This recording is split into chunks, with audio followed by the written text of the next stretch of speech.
You're watching CBS 8 Mornings at 6.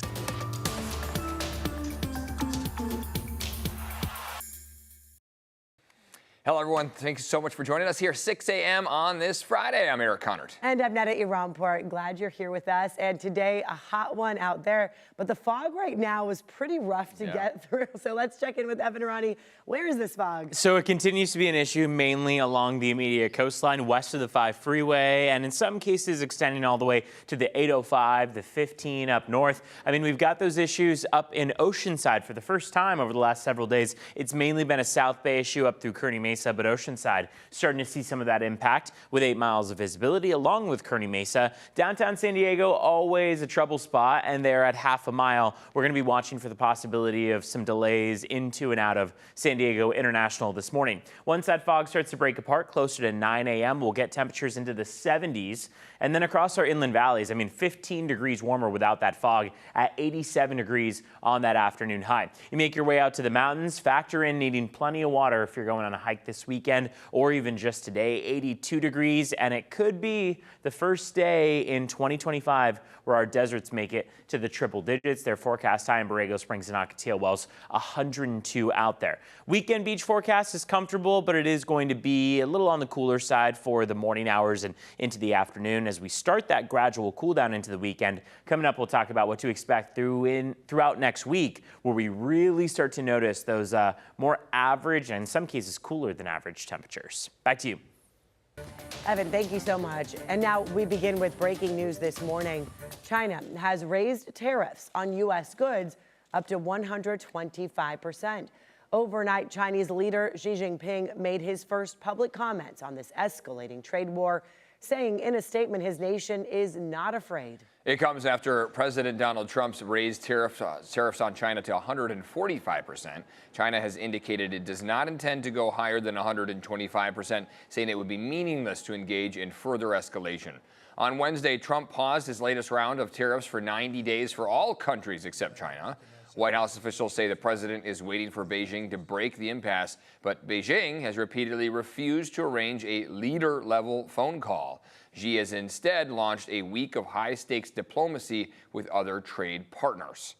Starting today, this is a major update here. Everyone in the U.S. illegally must register with the federal government and carry documentation. Yeah, the requirement went into effect a couple of hours ago after a federal judge ruled the Trump administration could move forward with the initiative. CBS 8's Regina Yarita live near the border now with what an immigration attorney is saying about all of this morning. Regina?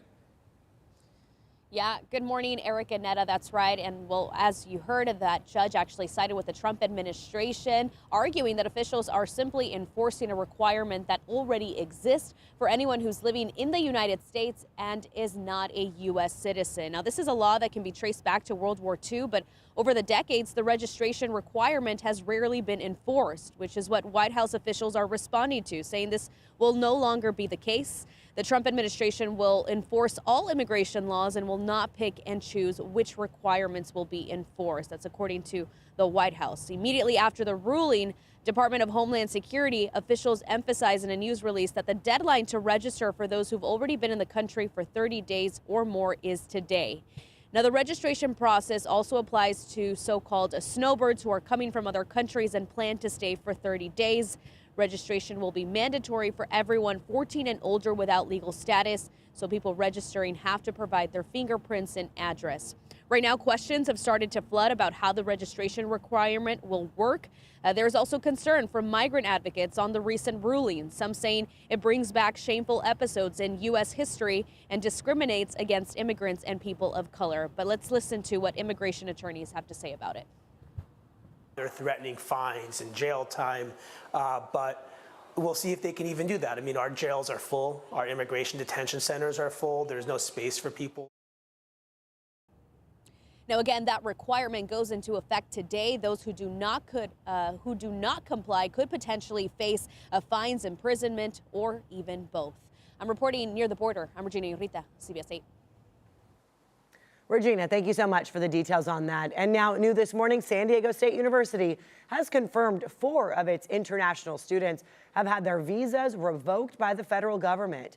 The university says it was not given any prior notice or explanation As to why these students had their visas terminated, university officials say they are in contact with the affected students and are providing them resources to help them address their visa issues. This all comes as hundreds of students at universities all around the United States have also had their visas terminated without explanation, including 5 here at UC San Diego as well. One student there was deported. This week, the Social Security Administration began to classify thousands of immigrants with temporary legal status and Social Security numbers as dead. The move essentially cancels an immigrant's Social Security number. This wipes out their ability to work, use banks or credit cards, and receive benefits in an effort to force them to self-deport. This is part of President Donald Trump's crackdown on immigrants who were allowed to enter and remain in the U.S. under temporary visas during the Biden administration. According to the New York Times, the first group of immigrants who had their Social Security numbers canceled were convicted criminals and suspected terrorists. But officials say this could broaden to include others in the country without authorization.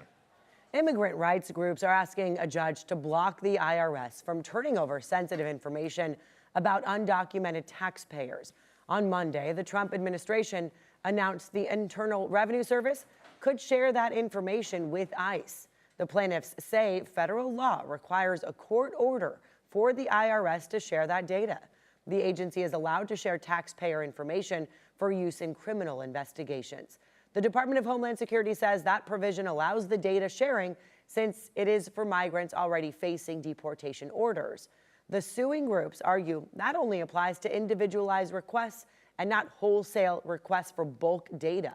A hearing is scheduled for next week on this matter.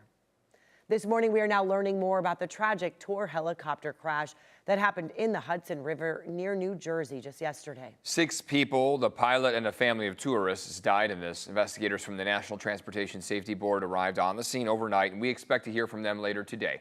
CBS's Jared Hill has the latest from the crash scene and in New York, where we want to warn you, some of the images in this may be disturbing. Video shows a helicopter tumble out of the sky, then plunge into the Hudson River Thursday. All 6 people on board, including a family of 5 with 3 children, killed. Our hearts go out to the family of those who were on board. Witnesses say they saw the tourist chopper break apart midair just seconds before the crash. The propeller just exploded and scattered, right? And then after that, we saw the plane was just spiraling down. According to the NYPD, flight tracking data shows the Bell 206 aircraft was being used by the tour company New York Helicopter. It took off from downtown Manhattan just before 3 p.m. and was in the air for less than 20 minutes. We are devastated. The head of New York Helicopter says they leased the chopper from a company based in Louisiana. He declined to discuss its inspection record. We follow all the rules and more. According to the NYPD, not too long after the helicopter took off from this pier, 4 people were found dead in the water in this crash. 2 others were taken to the hospital where they were later pronounced dead. Authorities are saying that the family of 5 on board was visiting New York from Spain. CBS News New York has learned the victims were Agustin Escobar, an executive with the technology company Siemens, his wife, and their 3 children. That's very sad to hear that people coming from vacation and then they end up this way. The National Transportation Safety Board and the FAA are now investigating. Jared Hill, CBS News, New York. This morning, 3 people are recovering after being rescued from a car that went into the water. This was right at Harbor Island. It happened about 9 last night. You see how dark it is out there. This was just south of the airport, west of Costera, that restaurant. One person was on shore by the time police arrived. Officials say local fishermen spotted them in the water and helped them get out. Divers had to rescue 2 other people who were trapped in the fully submerged car. They were transported to the hospital. As of this morning, we do not have an update on their conditions. Harbor police are continuing this investigation. We have new numbers this morning from the special election for the next District 1 San Diego County Supervisor, albeit they haven't changed much. Chula Vista's Republican Mayor John McCann still has the most votes with nearly 43%. Imperial Beach Mayor Paloma Aguirre received just under 32% of the vote. More than 50% was needed to avoid a runoff. More ballots have to be counted, but the top 2 finishers are unlikely to change, setting up McCann and Aguirre for the likely July runoff election. And now it is 6:09 here, Friday, yay. And Evan, you did warn us it's going to be hot today. Yeah, hot today. Through the weekend, we're going to start to see those temperatures slide a bit, but we are still generally going to hold on to a lot of the heat. It will send a lot of people to the coast, but the thing is that the coastline is still going to stay in that mainly upper 60 range, as opposed to the inland valleys that will easily make it to the 80s for this afternoon. So there is quite a discrepancy between what you see out along the coast in PB and La Jolla, for example, versus what we see this afternoon in Santee and El Cajon. 87 degrees is their forecast high, 83 for La Mesa, 75 for National City, and 73 for Chula Vista. We'll take you up to North County. Fallbrook's going for 83 this afternoon, 73 for Oceanside, 85 for Escondido. And boy, those mountains and deserts are where that heat is really going to be felt. It's going to be out in Julian at 81 degrees, 84 for Alpine, 101 in Borrego Springs, and Ocotillo Wells for this afternoon.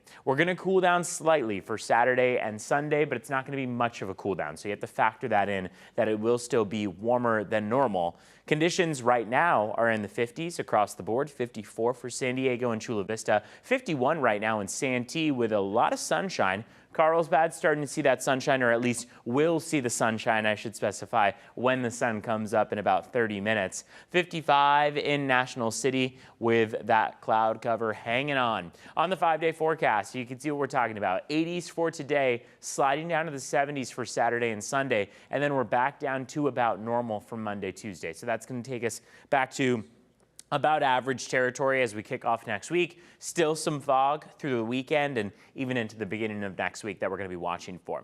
Let's check in on what things look like on your roads outside, because we have seen some delays. So I want to take you to the Escondido area. We've had reports of this being a pretty decent backup this morning. We know that right now 2 lanes are blocked with a crash on the 15th southbound at 9th Avenue. Again, this is in the Escondido area. You can see how even early this morning it's caused stop and go traffic on the southbound lanes of the 15, as well as trying to connect from San Marcos. So expect this to be one of those busy morning commute areas and for volume to pick up while CHP still has this area shut down. Let's check in on border wait times now. 110-minute wait at the San Ysidro Port of Entry. It's going to be nearly 2 hours there. Otay Mesa Port of Entry should take about an hour in total.